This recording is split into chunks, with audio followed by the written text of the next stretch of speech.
What's up everyone? So I am back. Your professional Tito Banquero is here again.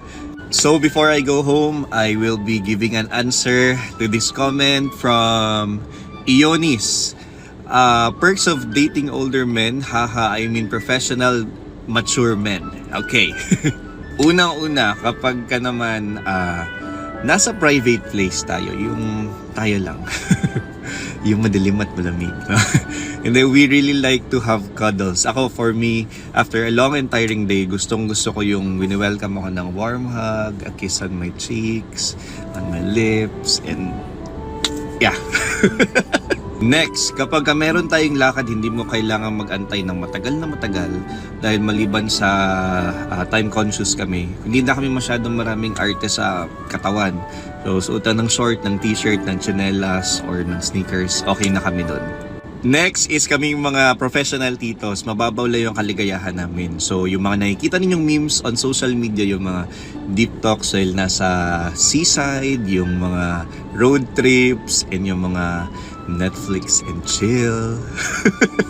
Yan, masaya na kami dyan. Yung tipong mga malayo sa corporate obligations, yung mga ganun.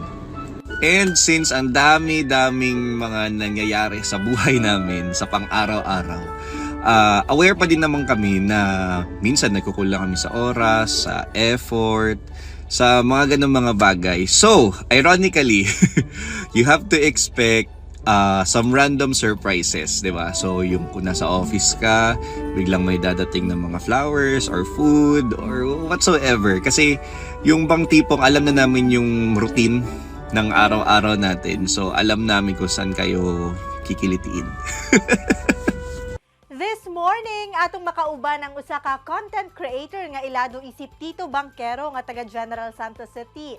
Atong ilailahon si Leonard Kim. Ayong buntag Leonard ug welcome sa At Home with the GMA Original TV. Kumusta man ka?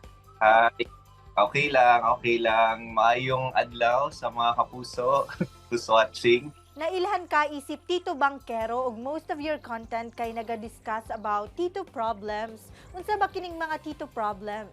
Actually, dili din sa thank you I first of all for inviting me kay and I can speak in Bisaya kay struggle na jud kayo na kanang sa contents you have to talk in Tagalog, but kanang dili gid siya generally, dili siya problems jud, but it's more on kanang experiences as titos on how does it feel like nga kanang if you are going to have a friend or you date someone who is already a tito. So maraingana ang gawa sa ako ang contents this time. Unsa ba ang kalahian karon sa traits sa Gen Z ug sa mga tito-tita traits? Dako jud kaayo og difference ang generation karon, and for us titos and titas kay kana bitang mga Gen Zs nato karon, medyo na sila, impulsive sila towards everything sa ilang ginabati, sa mga situation sa ilang life. So medyo kailangan sila paspas sila magdesisyon without them thinking what might happen next, unsay consequences sa ilang mga actions.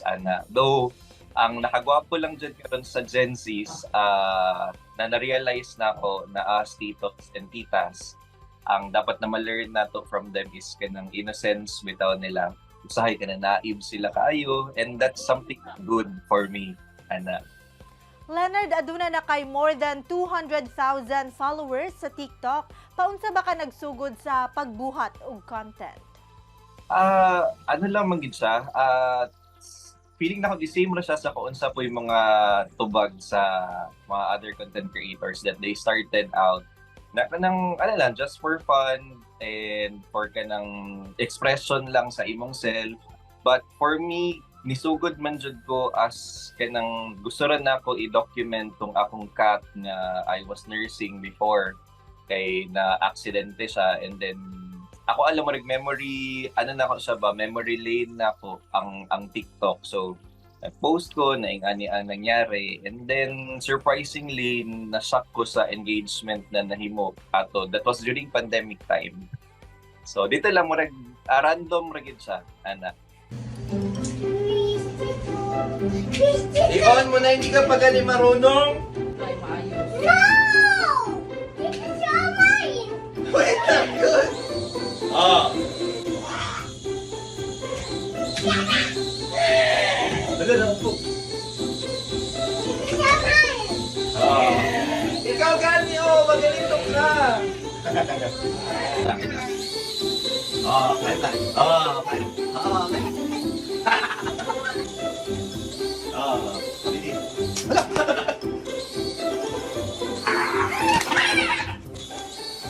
Oh. Oh, oh. No, tama na.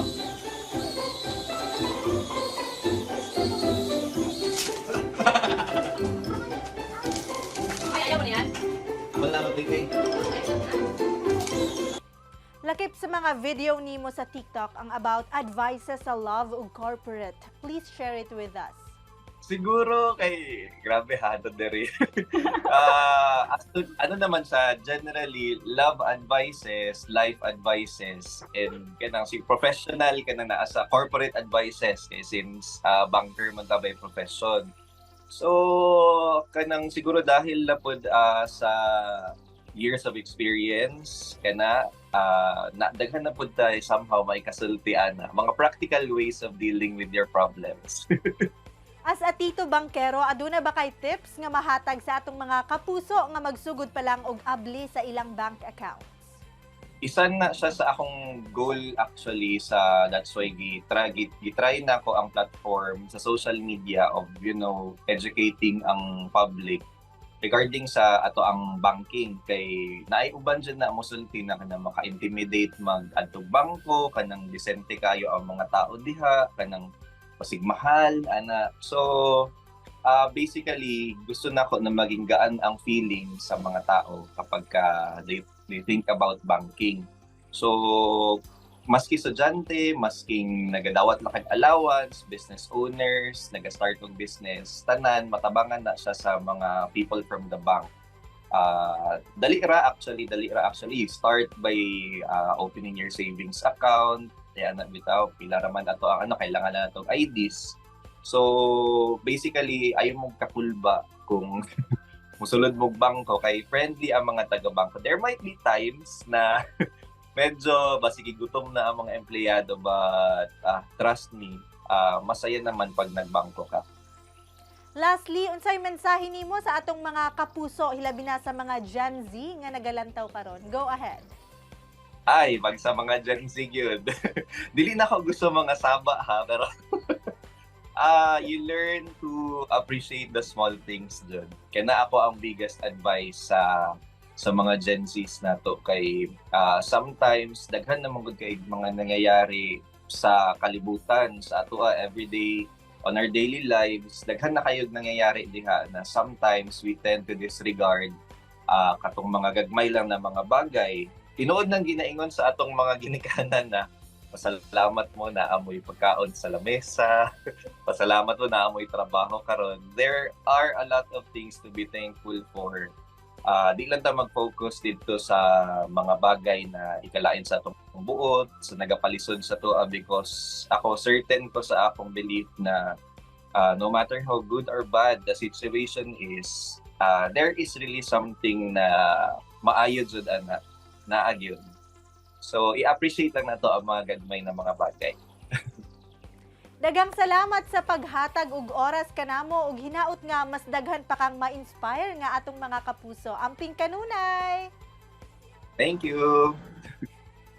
Tutok lang mga kapuso, kay mobalik pa ang At Home with GMA Regional TV. Kini ang At Home with GMA Regional TV.